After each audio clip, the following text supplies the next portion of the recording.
Dr. S.K. Basu sir, Dr. Indranath Kundu sir, and Dr. Dopan Mukherjee sir. Sir, I request the sir to kindly start the session. Good afternoon, everybody.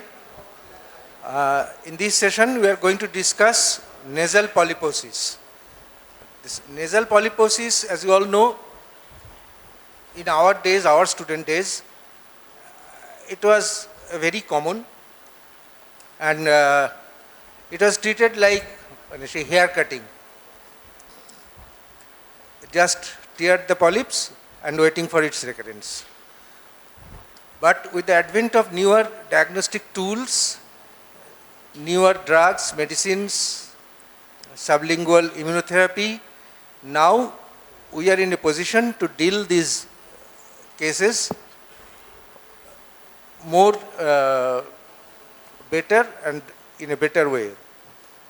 So to discuss today's session, we have divided it in two parts. One is history and clinical examination part, and another one is the treatment part, rather the management part. The history and the clinical examination part will be taken care of by Professor I.N. Kundu, who is a master in this subject. Thank you, sir. I am going to present my deliberation regarding the clinical presentation, signs, symptoms, up to the provisional diagnosis. Next, Dr. Dopan Mukherjee will be dealing the treatment part, operations and all these things. And next, we like to have an interaction session, your questions and our answers. Now, nasal polyposis, you will get this in the long case as well as in the short case in the examination, in MS examination. So, we are going to discuss about the presentation and all these things. Now, what you should write in your history sheet?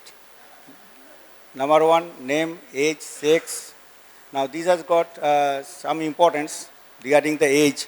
You know that ethmoidal polyp is mostly occur in the elderly age group, whereas the antroconal polyp in the adolescent age group. Next is the importance of sex. There is no importance of sex in this.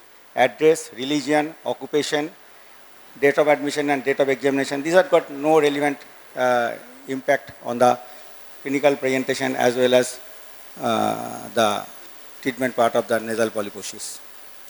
Next is the chief complaints. Mostly the patients will present with the nasal obstructions. It may be progressive, maybe unilateral or bilateral. In case of ethmoidal polyp, the nasal obstruction is from the very start, it is bilateral or unilateral to start with, then bilateral. And in antroconal polyp, it is mostly unilateral to start with, but when the coronal part is big one, acting as a ball valve, then it will be bilateral nasal obstructions. Next is the nasal discharge. As such, polyp is not a discharging entity, but it is basically the overflow incontinence.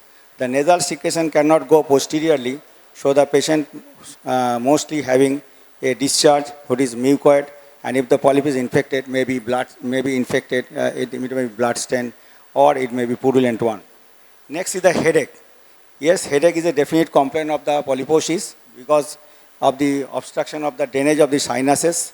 The patient may have headache over the forehead, as you know, as the presentation, or over the malar area, or at the suboccipital area if the sphenoid sinus is involved.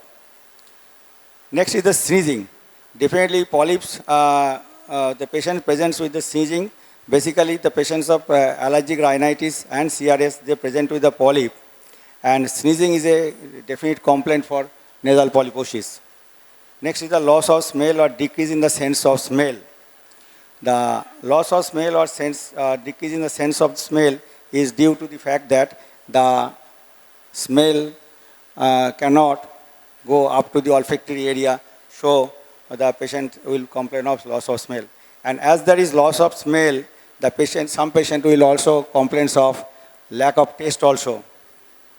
Next is the bleeding from the nose. Either the polyp may be traumatized due to nasal pricking, or the polyp, if it is infected, then the bleeding from the nose is maybe a complaint. One or more of these symptoms is mostly you will find in the complaint of the patients.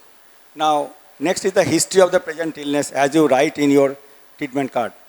The chief complaints should be dilated in a chronological fashion regarding the onset, duration, progress, aggravating factor, and relieving factor. The chief complaints we have already discussed. Next is some salient history are to be taken, like the fever and redness, swelling over the nose. In case of ethmoidal polyp, there may be broadening of the bridge of the nose, that the telecanthus may be there, and in advanced case, there may be frog nose. Next is the post-nasal drip. It is due to the secondary infection as well as due to the nasal allergy. Next is the excessive lacrimation due to the obstruction of the nasolacrimal duct at the level of the inferior meatus. The patient may have excessive lacrimation or epiphora. Next to the visual disturbances or diplopia, it may be a complaint, but mostly it is not found. In case of advanced polyp, we can have diplopia or disturbance of vision also, and in case of orbital involvement. Next is the earache. Definitely earache is a complaint, and it is due to the obstruction of the eustachian tube, and the patient may have otitis media with effusion. What are the other things that we must take in the history? That is the recurrent URTI. Next is the mouth breathing or snoring. Next is the difficulty in the speech or the voice, and nasal tone rhinolalia clausa is mostly found. And next is the facial pain, again due to the involvement of the sinuses. The facial pain, the type, severity, and the periodicity we must elicit, and the site definitely indicates the sinuses involved.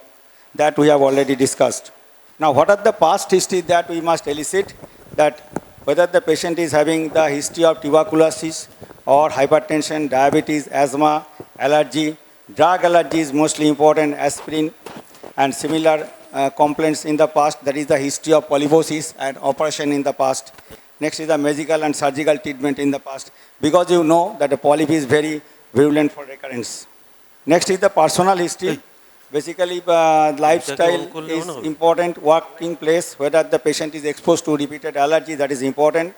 And the food habits, whether the patient is having some allergy to certain foods, addiction, and these are the mostly important. Next in the family history, as the asthma and nasal allergy sometimes run in the family, so we should elicit whether the other members of the family is having this type of complaints or not. Now the general survey. In the general survey, as a routine, we should elicit all these. We should note all these things like the build, nutrition, facies, decubitus, pallor, whether the patient is having jaundice, clubbing, cyanosis, or edema. Now, other vitals we must elicit, but these have got no importance regarding the history. Only whenever you are planning for surgery, these are important, like the blood pressure, respiratory rate, temperature, and all these things. Now, locoregional examination. The nose you should examine first. First is the external nose.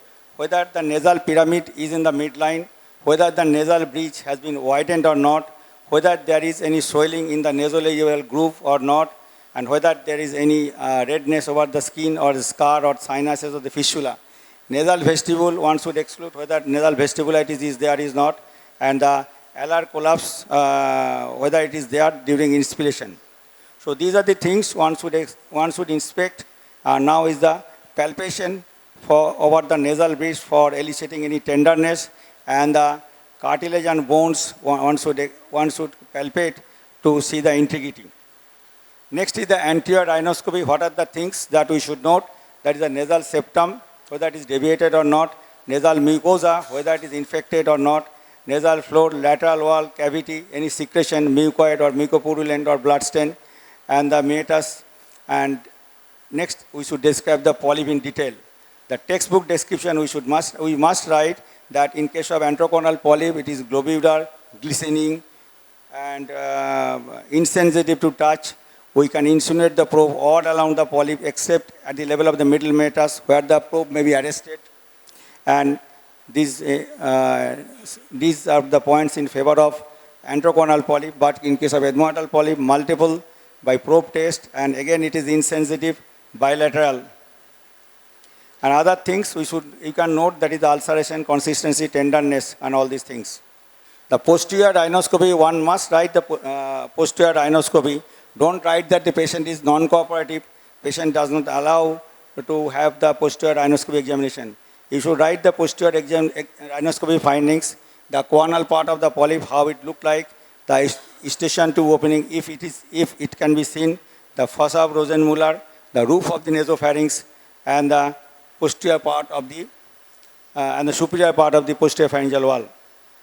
Now, next is the functional test, that is the nasal airway test, the cold spatula test, you know it very well, and the cotton wool swab test. This test for the nasal patency. Now, next is the examination of the paranasal air sinuses, like the inspection, whether there is any signs of infection over the skin, or scar, fistula, or any asymmetry of the face is there. Now we palpate to confirm the inspectory findings to elicit the tenderness. Next is the posture test to differentiate between the maxillary and the frontal sinuses. Next is the trans illumination test, not done nowadays. It can be done in a dark room by putting a torch over the oral cavity and see the illumination of the sinuses. Nowadays it is obsolete basically. Now one should examine the ear, the integrity of the tympanic membrane, whether there is any features of OME or not. Next you examine the oral cavity, oropharynx, and the laryngeal examination as a routine. And if there is any positive finding, one should write it. Now other systemic examination like CVS, chest, CNS, GI system, one should give 1 or 2 lines regarding the description.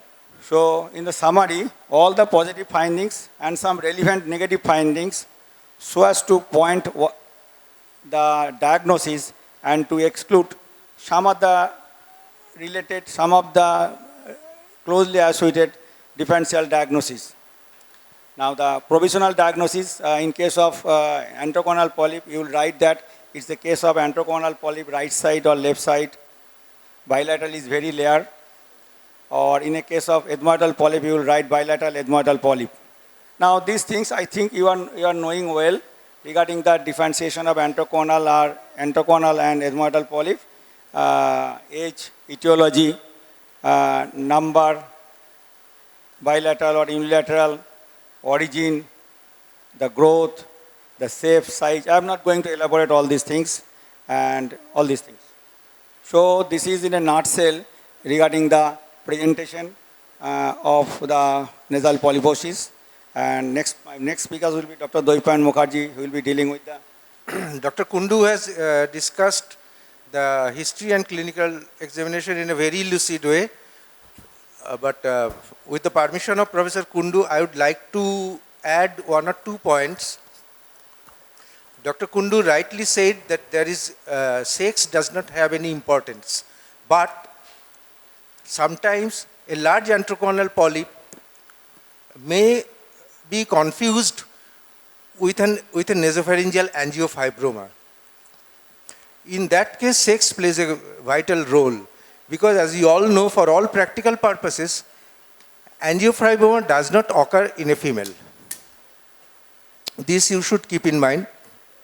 Number 2, Professor Kundu said that as the enteroconal polyp grows in the nasopharynx and acts as a ball valve action, it may cause bilateral nasal obstruction. But if it has not gone into the nasopharynx also, if it grows into the nasal cavity and pushes the septum on the opposite side, the patient may have bilateral nasal obstruction. And third, you should remember, when you are performing cold spatula test, during normal respiration, one nostril remains silent. So, when performing cold spatula test, you must ask the patient to breathe a bit forcefully, so that if there is actual obstruction, there will be no mist formation on that particular side. So these things, otherwise, Dr. Kundu has explained it is a very lucid and his own marvelous style. Now the management part will be discussed by Professor Doipan Mukherjee, who is now a name in this particular topic all over the country now. Hello. So I think first of all I like to congratulate you all, because after 2 to 3 months you will be on this side, you will be the consultant like your teachers. So not only for the, but for in your clinical examination and in your practical examination, basically in your respective departments, what you are doing on day-to-day basis, on the OPDs and the OTs, usually for more than 90% of the cases, those questions will be asked. So theory examinations are for theoretical knowledge. The practical examination is for the practical purpose, what we are doing on our day-to-day basis. Now, regarding in this topic, history and examination is very important, because these cases can be given as long case or as short case. Now the points come after this thing, that is, which is written in the examination sheet. What can be asked at the time of examination? The first, how the polyps can be formed in the nasal cavity. Anybody? What are the basic pathophysiology of forming nasal polyps in the nasal cavity? Please.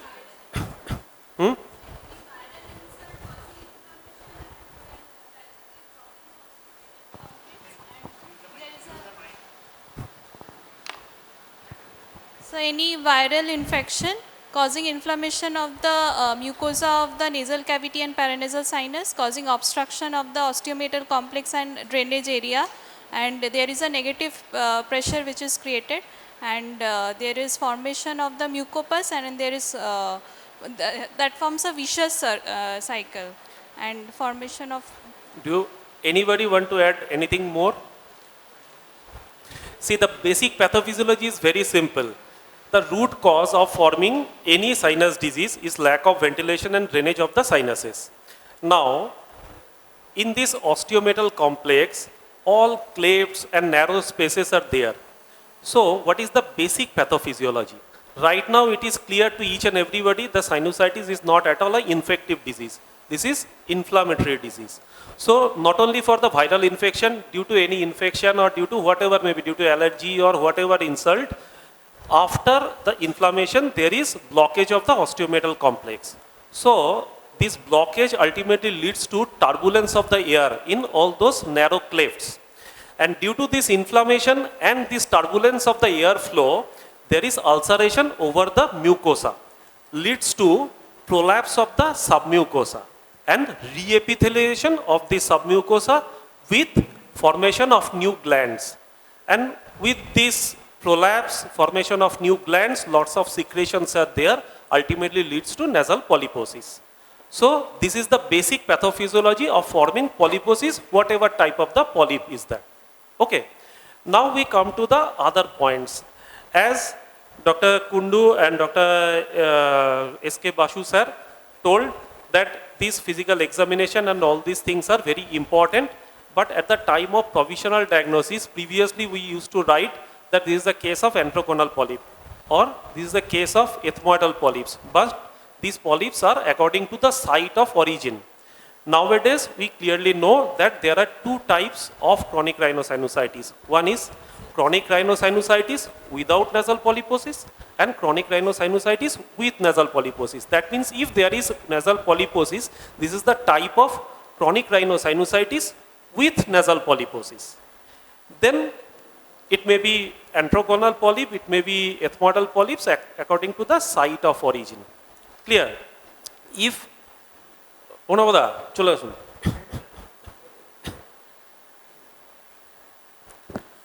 so this is the according to the site of the origin.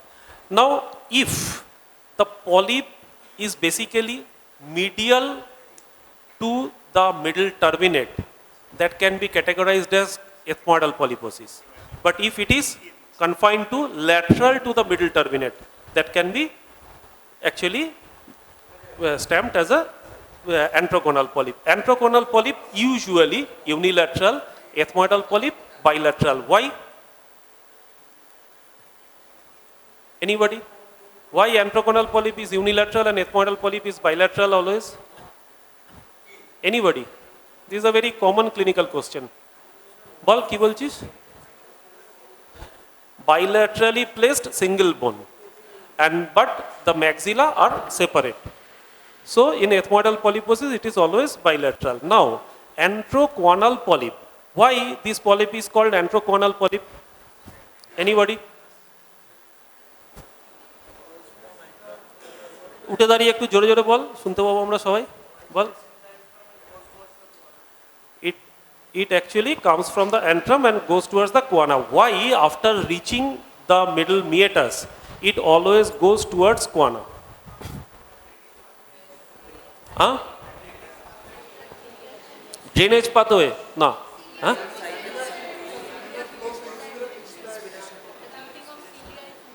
Well. The beating of cilia is towards that direction. Beating. So this is number one very important point, that the ciliary pathway in the nose is just like conveyor belt.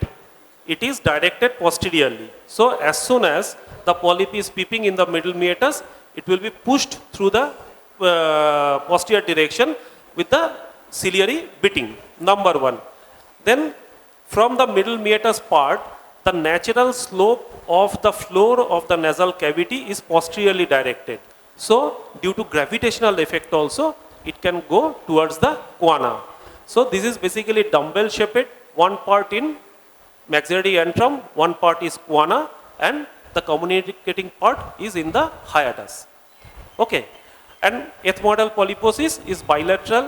For that reason only antroconal polyp can be better visualized by PNS examination, and ethmoidal polyposis usually better visualized by ANS examination.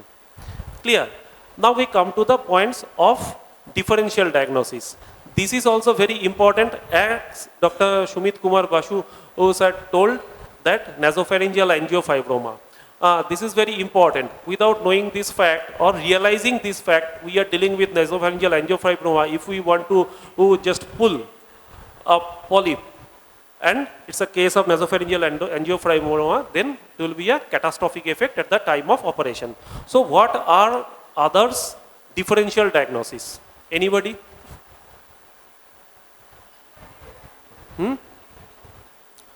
বল না, ও কি বলছে, জোরে জোরে বল। Inverted papilloma, okay. Others? Rhinosporosis, inferior turbinate hypertrophy, okay. Sinonasal malignancy. Okay, so how first there are two types of thing.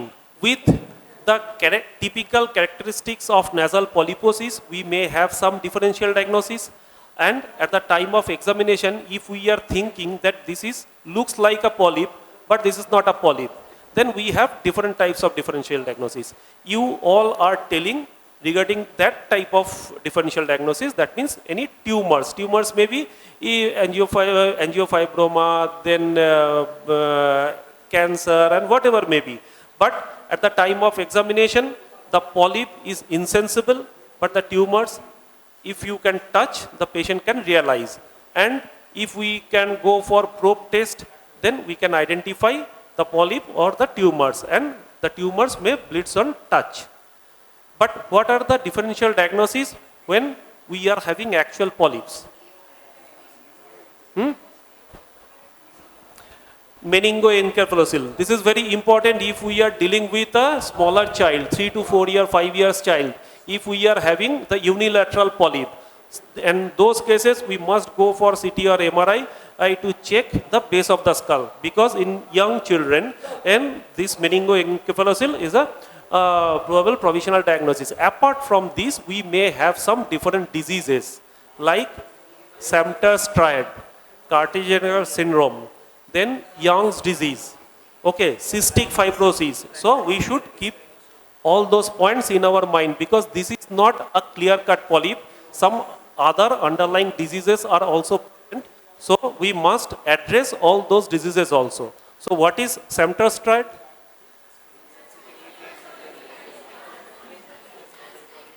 Okay, that means when we are taking the history, we must ask for this thing also, whether any sensitivity related with the aspirin or whether any lower airway disease present or not. Next, cartilaginous syndrome. What are the points for cartilaginous syndrome?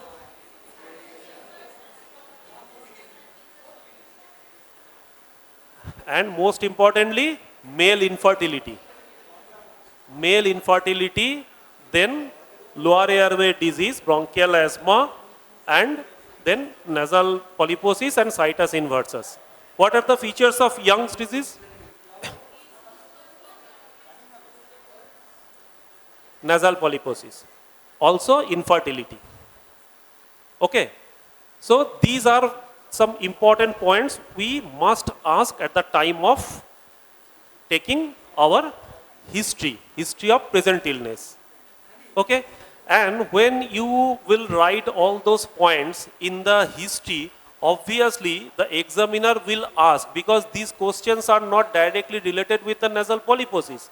So after knowing those facts, if you can write those things in your history of present illness, automatically you are guiding your examiner to ask some specific questions. Those answers are known to you. Okay? And cystic fibrosis. This is also typically for the young child, and for that purpose also we must know if there is any lower airway disease present or not. Okay, so these are the differential diagnoses.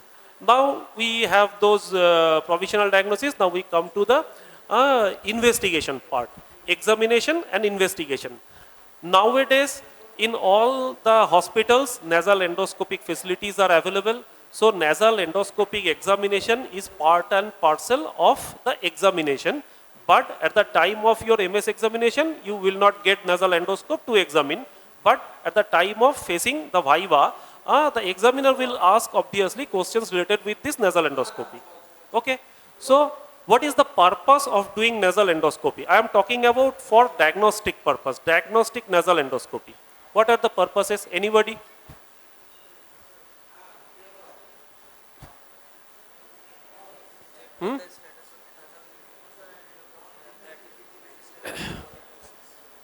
Okay, so it is, if we are having extensive polyposis, it is always better to prepare the nose at least for 10 to 15 minutes, then you should go for diagnostic nasal endoscopy. Otherwise, if there is extensive nasal polyposis, there is no point of doing in diagnostic nasal endoscopy in OPD basis.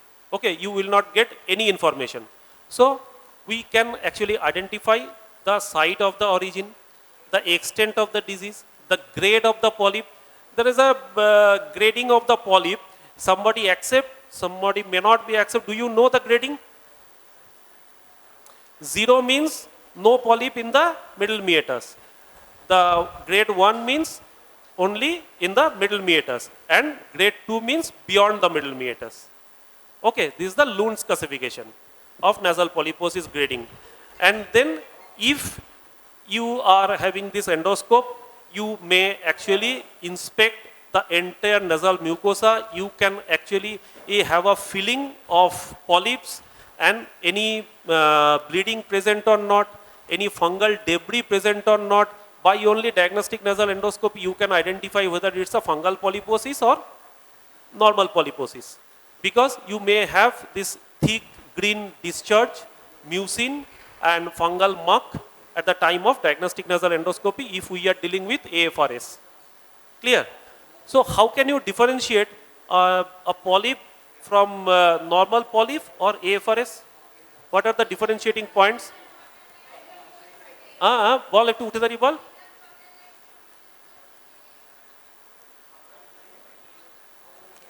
How can you differentiate means you can start from history up to investigation. So there are lots of points. And these questions will be asked surely if you are getting this nasal polyposis as a case.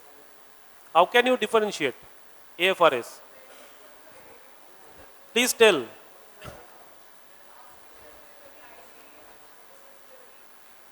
What? I, okay, these are all laymen, na? These are not the doctor's patient. Okay, then you know this is type 1 hypersensitivity reaction, but your patient does not know. These are type.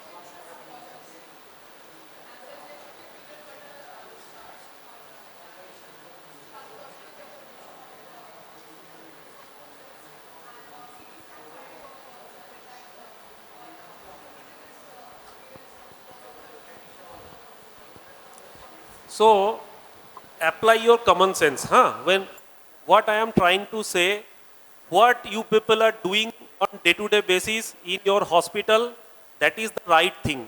And you should utter all those points. Forget about all those theoretical discussion. At least in the practical examination, you are doing the right thing in your OPD in different hospitals.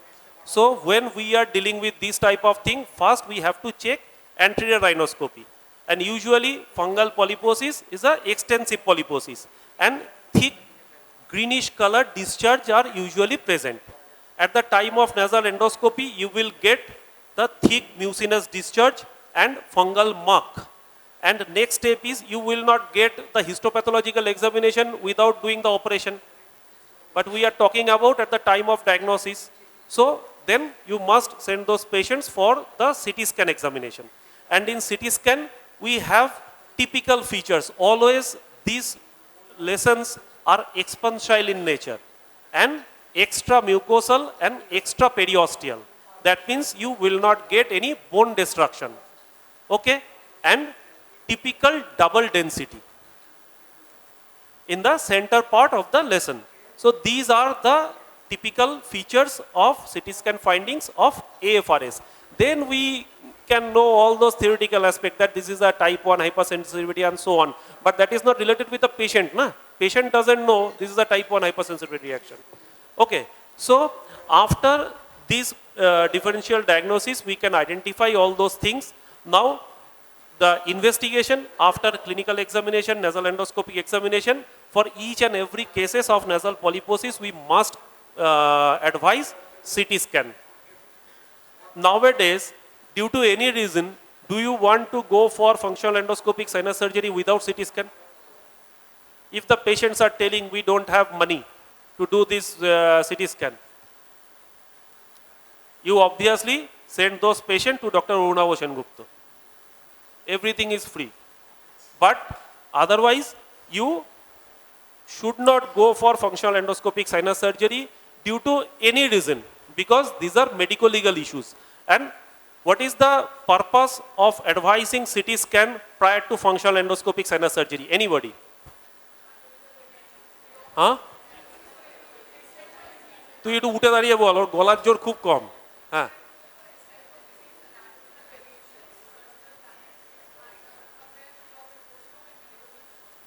Okay, so these are important things, and apart from all these things, basically this CT scan is the roadmap of face surgeon. And for the functional endoscopic sinus surgery, which cut is most important for us? Coronal cut. That means if you are practicing in a private clinic and any patient is telling, I don't have that much of money to go for CT scan, whether you will ask only coronal cut, or then also you will ask for all the three cuts.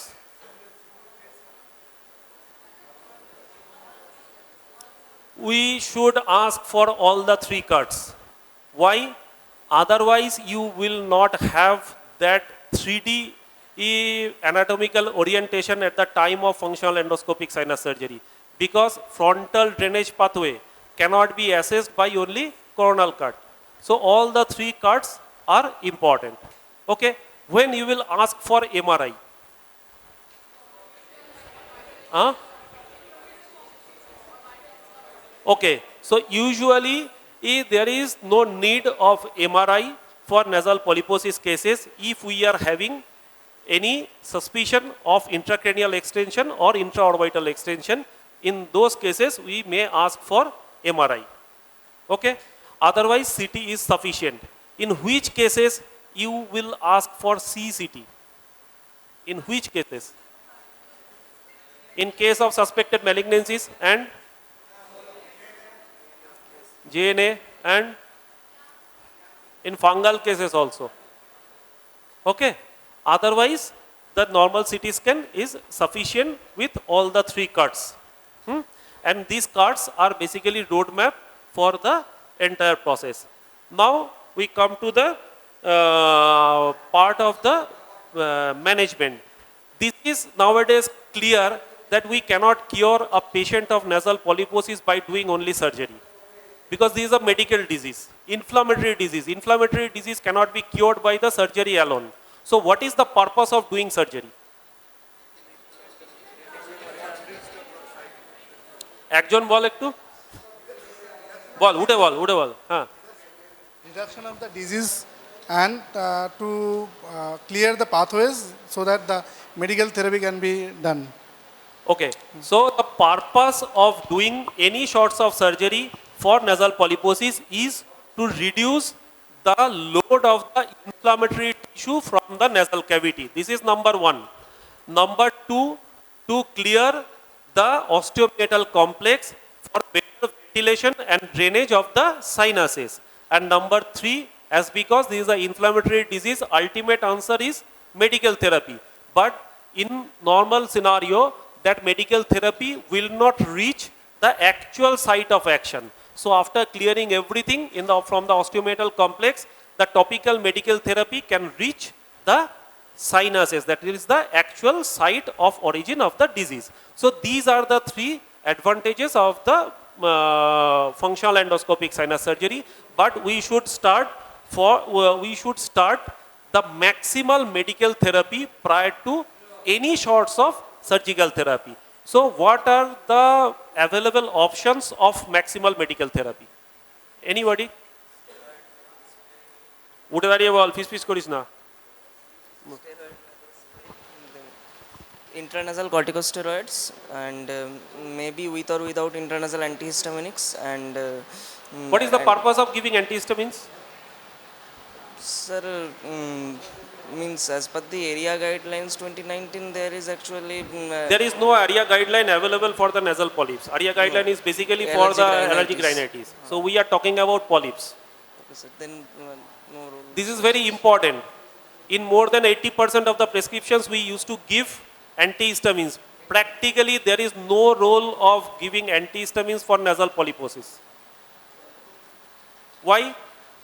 That may cause more drying of secretions in the osteometal complex, ultimately leads to more symptoms. So if we are having diagnosed case of allergy or allergic rhinitis, in those cases only we can give these anti-allergic medications. Otherwise there is no actual role of antihistamines in nasal polyposis itself. So nasal steroid spray. Anything else? Mucolytics and Mucolytics. There is no role of mucolytics in nasal polyposis. Next. So we normal saline irrigation. Yes, normal saline irrigation. In all the cases of sinus diseases we can give saline irrigation. It will help to actually clear all those inspiratory secretions. It can also restore the normal mucociliary clearance. So in maximal medical therapy in post-operative period, this saline nasal spray can be given. Nasal steroid spray, this is the mainstay of medical therapy for any sinus diseases, especially for the polyps, and sometimes for a very small polyp in the middle meatus can be resolved by only nasal steroid spray. Other options are systemic steroids. If there is no contraindication of systemic steroids, then we can give systemic steroids, that means oral steroids, 0.5 to 1 milligram per kg body weight for shorter duration. But if we are dealing with AFRS, then we may have to give this systemic steroids for prolonged period. Okay, and systemic steroids can be given preoperatively, perioperatively and postoperatively as per the need. Preoperatively it can be given to reduce the size of the polyp, to reduce the amount of bleeding at the time of actual operation and better understanding of the nasal anatomy. Clear? Antibiotics. Whether you will give antibiotics for the nasal polyposis, anybody? Okay, দে ওর গলা আমি একদম শুনতে পাচ্ছি না Sir, command hospital না Sir, no, sir. কোথায় Sir, Command Hospital. Command hospital ওই তো হ্যাঁ Sir, macrolides is recommended by EPOS steering committee and it may have an immunomodulatory effect, but again it is dependent on surgeon if they want to give or not. For 6 weeks duration we can give. Okay, so this is, I don't want to enter in this forum in a class in this debate because lots of debates are going on across the globe regarding this. I can give all the scientific information related with this. Nowadays it is established that chronic sinusitis is not at all an infective disease. This is inflammatory disease. So in this regard, there is no scope of giving any antibiotics. But we can give antibiotics whatever we like. Usually we used to prefer coamoxiclav.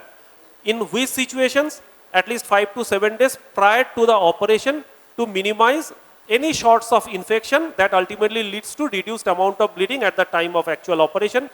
On other hand, where there is specific role of antibiotics if at the time of diagnostic nasal endoscopy we may found pus at the middle meatus. In those cases we can give 2 to 3 weeks of antibiotics. But as she is correctly said, there is a concept, I am not talking about this is a protocol, this is a concept that macrolides and doxycycline can act as an immunomodulator. But no clear-cut advantages is stamped nowadays globally. So some surgeons may prefer to use this preoperatively or some may avoid. But what is the role? If IgE level is normal, in those cases clarithromycin can be given in a dose of 250 milligram. Okay, for 3 to 6 weeks. But sometimes it is very difficult to tolerate clarithromycin for 3 to 6 weeks because all sorts of nausea, vomiting and GI disturbance. And if IgE level is high, then we can give doxycycline. These two drugs can be added not only for their antibiotic activities, but for their anti-inflammatory activities. Okay? So these are our available options of medical therapy. Then we come to the functional endoscopic sinus surgery. There is no scope of discussing functional endoscopic sinus surgery in a detailed manner because in each and every hospital all the facilities are available. We may actually enter into the nasal cavity step by step manner, uncinectomy. The important thing is that uncinectomy is the first step of functional endoscopic sinus surgery. Each and everybody used to think this is the most easiest part, but now this is the consensus, this is the most difficult part. Without knowing anything, in the first step, you can enter into the orbit. Suppose you enter into the orbit. What will be your first sign at the time of operation? Fat. When you will get those fat in the anterior ethmoidal region or posterior ethmoidal region? This is very important point that this pad of fat correspond to the lamina papricia only present in the anterior ethmoidal region. In the posterior ethmoidal region, medial rectus is just beside the lamina papricia. Without knowing anything in the posterior ethmoidal region, you can injure this medial rectus muscle without any pad of fat. Next is, at least in the initial stage, it is always better to use cold instrument. Why? If there is any pad of fat and you are using that microdebrider, without knowing anything, you can remove those pad of fat and you can enter through your microdebrider inside the orbit. But if you are using cold instrument, when you are removing something, you should put it in the normal saline. If it floats, that means this is either fat or brain tissue. And if it is polyp, it will sink. So this is the advantage of using cold instrument. Next, when you are entering into the nasal cavity, actually base of the skull is like this. You can see the base of the skull is like this. That means when you are entering in more posterior direction, your scope and instrument should be directed like this. Otherwise, you can directly hit the base of the skull. All the important structures are lying to the lateral wall. So and this is a convergence type of thing, no? So optic nerve, internal carotid arteries, everything is in converging manner. So when you are entering in more posterior direction, you should go in inferomedial direction. Clear? You can approach the sphenoid by 3 routes. Medial routes, if you want to approach through medial routes, you must honor the middle turbinate. Because by doing this, many occasions middle turbinate may be destabilized and lateralized postoperatively, causing all the damage because there is blockage of the middle meatus. Other options are intermediate and lateral approach. So in intermediate approach, you can identify the superior turbinate, and if you want, you can remove superior turbinate, but whether you can remove entire superior turbinate or only the lower half. Why? Because in the upper part there is olfactory epithelium. And if we want to go through the lateral approach, then you must identify the posterior most part, and inferomedially, if you can press, you can directly enter into the sphenoid ostium. Clear? And after uncinectomy, if you are having only the maxillary antral disease, then only half of the uncinate can be removed. But if you are having pansinusitis, then entire uncinate must be removed. There must be an important thing with the uncinate. The upper attachment of uncinate is always variable. That can be attached to the lamina papricia, that can be attached to the base of the skull or to the middle turbinate. So if there is attachment to the base of the skull or to the middle turbinate, you should be very cautious at the time of removal of the upper part, because without knowing the actual reality, you can actually fracture the base of the skull. Clear? After removal of all those polyps, you should carry out the postoperative medical therapy, sinus wash, nasal steroid spray, and if required, antibiotics and systemic steroids. If we are dealing with AFRS, then this systemic steroid should be continued for a longer period. Regular follow-up is very important. How can you prevent recurrence? By only regular follow-up. If after 6 months, 1 year, 2 years, if there is little bit of recurrence in the middle meatus, you can offer burst steroid therapy. That means short course, 5 to 7 days, high dose of systemic steroids, and in most of the cases, all those smaller polyps will be resolved. Okay. Now, Dr. Aruna Gupta.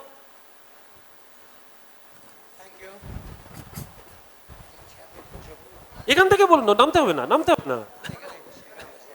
আচ্ছা তাহলে একটা chair দিয়ে দে, জল দিবে একটু। না না important point বলে দিই। হ্যালো, জল দিবি তো। It is my kind privilege that I have been invited by the Iowa West Bengal branch to give the third year lectures, not lectures, but interactive session with me. My sir, although sick, is the secretary of our BOC, Board of Studies. So I have taken 20 years MS exam, and my first thing to treat, Doipan has told everything about nasal polyp, elaborately, everything about the face, everything. But my first experience and to you is to have certain thing which I do with my 8 PGT in my institution. Number 1, I take mock test, mock theoretical test. I've taken already. Now they will be giving the second mock test, because theory papers not goes to us only. There are external examiner who sees the theory paper. So theory is very, very important. Number two, I gave, they, just like West Bengal branch, they have given, they have done the classes for otology, for anatomy, the audiology. Number three, the X-ray, HRCT, temporomastoid bone, X-ray, everything has been done for them. Now, only the revision part. Because when you go to the table, you should be very confident among yourself before going for the exam. So, in my case, I will tell you, nasal polyp, what Doipana said, there is nothing to do extra. I will not give you lecture, but I will tell you, nasal polyp comes up very rarely in the postgraduate exam. It comes up in the undergraduate. Postgraduate exam, we don't give any nasal, antoconal or ethmoidal polyp as a long case or short case or for the specimen. What we give? We give a sinonasal mask. Sinonasal mask. Monotos is there, he is my student. He knows that we don't give nasal polyp. We give sinonasal mask. So when a patient, I will tell, so being an examiner, I will ask you, present your case. You will see the patient came to me with nasal blockage in one nostril or in both nostrils. If in one nostril, you will say there is a nasal blockage in one nostril. Then you will say, sir, I have seen there is a nasal blockage for one nostril for last 1 year and it is very foul smelling or bleeds on touch. On examination, so the patient, the history of chief complaint, the kilikbe, the nasal blockage, foul smelling or not foul smelling and bleeds on touch or not. Number two, the history of present illness. You will describe the whole mass properly. So whenever you are telling about the mass, you will say whether the mass is a nasal mass or coming from the paranasal side. Then the examiner will ask you, when you are telling the present illness, is this the mass from the nasal cavity or from the paranasal sinus? Sir, nasal cavity tumor is very, very rare. It might be from the paranasal sinus or from the cranium or from the buccal mucosa. So the mass from the paranasal sinus, which paranasal sinus is mainly involved? Sir, maxillary sinus, which then involves the ethmoid, then it goes to the sphenoid, and so we only tell the maxillary sinus mass as the maxillary ethmoidal mass. So how will you know it is a sinonasal mass or a polyp or a other thing? Sir, number one, we have to examine it properly. How? Inspection. So nasal endoscope, we will see the mass, then we'll have a probe over it and we will touch it and see whether it is bleed or it is going all through it. Number four, whether the mass is coming from the nasal cavity mass is very, very rare. It is either coming from the maxillary antrum or from the cranium or from the buccal mucosa. So what is the provisional diagnosis? My provisional diagnosis is a nasal mass, in the right or left nasal cavity. So, how will you manage the case? Manage means investigations and treatment. Now, what is the investigation you will do? Sir, first of all, we will clinically do the investigation. What I have told you, clinically with a Thudican speculum, I will inspect the mark, then I will palpate with a probe, and then I will go to the other investigation. What are the other investigations you will do? I will go for routine X-ray paranasal sinus, and then I will see the mass is limited to the maxillary antrum or the mass has come out of the maxillary antrum, covering the whole of the nasal cavity and going to the smart or to the frontal sinus. Suppose you are posted, then you will say, what is the, then what are the investigation? You will say, contrast, radiographic, CT scan of the nose and paranasal sinus, axial and coronal view. Suppose you have been posted in a rural area where there is no scope for CT scan, then I have to depend upon the X-ray paranasal sinus. So what are the other investigation? What is the importance of doing the contrast paranasal sinus? We will see the extent of the disease, whether it is coming from the maxillary antrum and going an extent of the disease, origin and extent. Then we can plan the management. Suppose this is coming from the maxillary antrum, where it can go. So it can come to the nasal cavity, invade the ethmoidal sinus, or go to the frontal region, which is very rare, and then to the sphenoidal sinus. So other investigation, other routine blood history. Is there any role of nasal swab? Sir, if there is an infection and recurrent bleeding, we can go for culture and sensitivity.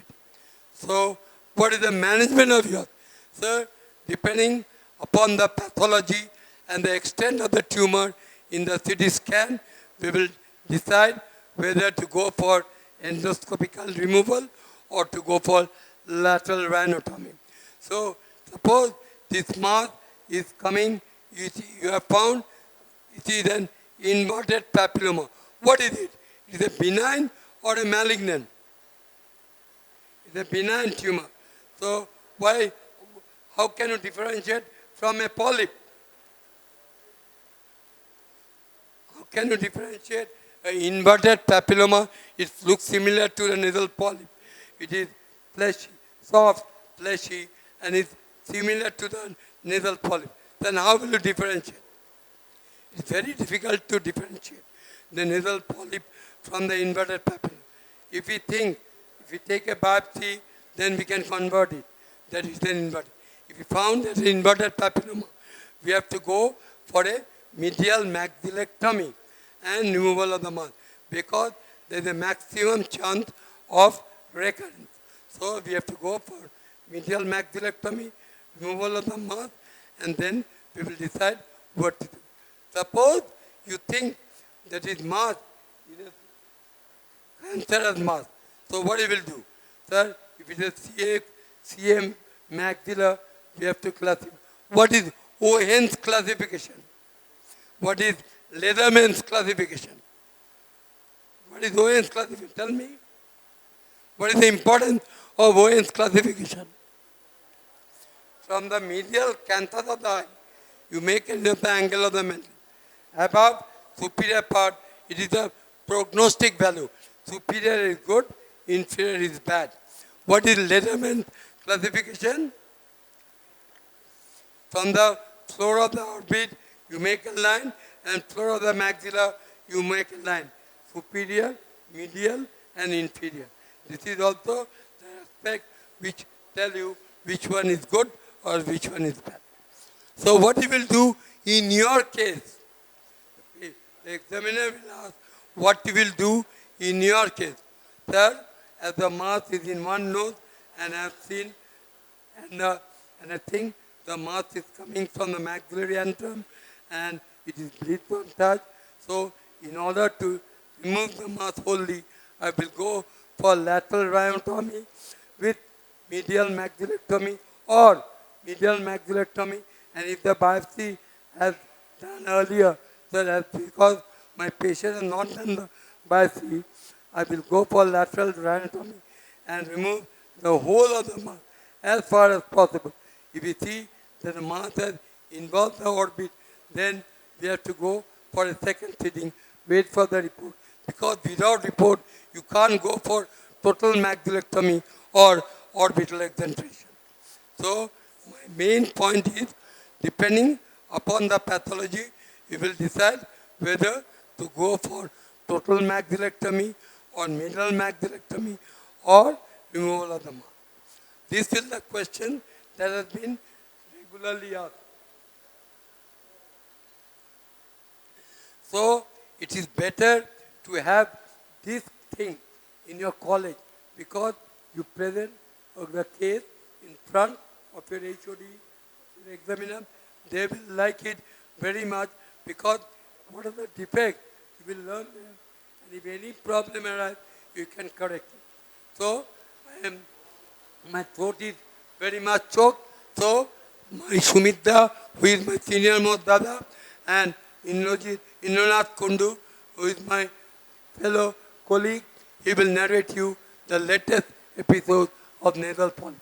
But nasal polyp has given vividly by Dorpa. But I will tell you to Indranath Kundu or Sumitra to focus mainly on sinonasal mass, which you will get in the examination.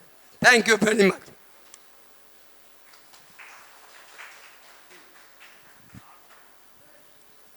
So, here we come to the end of this excellent session.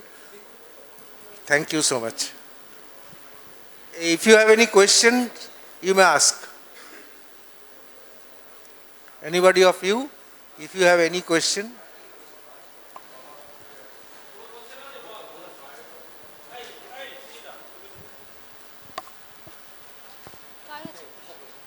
Sir, just once, can you... So follow-up of AFRS, sir. The guidelines that one should follow for AFRS follow-up, sir. That one.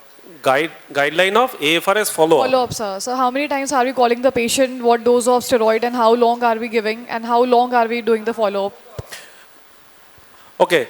So for each and every cases of functional endoscopic sinus surgery, for each and every institution, they are having their own protocol. Usually, after any functional endoscopic sinus surgery, if there is nasal pack, then nasal pack can be removed after 48 hours. Then immediately after removal of the nasal pack, it is always better to avoid all those suction clearance. And after 48 to 72 hours, we can start the saline douche. Okay. And that saline douche is always helpful to remove all those clots, inspicited secretions and debris, and ultimately leads to early healing. And we can discharge the patient. Usually, it is better to tell the patient to come after 7 days. And then after 14 days, first week, then second week, then after 28 days, and then after 6 weeks. This is the minimal follow-up period for any case of functional endoscopic sinus surgery.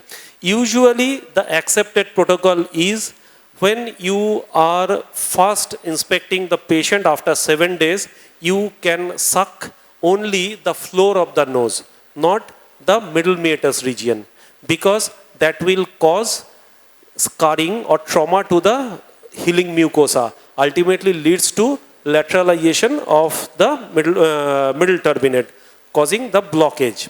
And any vigorous removal of all those crusts are usually avoided in the initial postoperative period.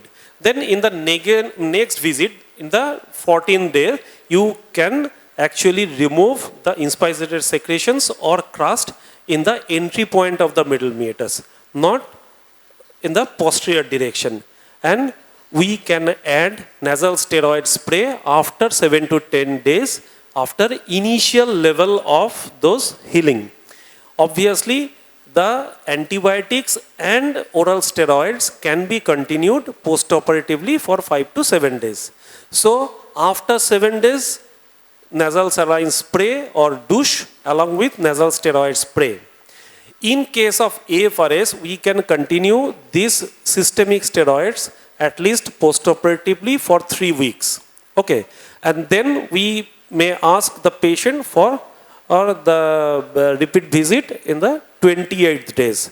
In 28 days, usually there is normal healing of the nasal mucosa. In those cases, we may have some thick clots or thick crusts in the entry point of the maxillary antrum or deep inside the middle meatus. At this point of time, we can actually try to remove through the Tilly's forceps or in other forceps, we can remove those crusts, because initial 2 to 3 weeks, it is always better to avoid this vigorous debridement, ultimately leads to more scar to the nasal mucosa.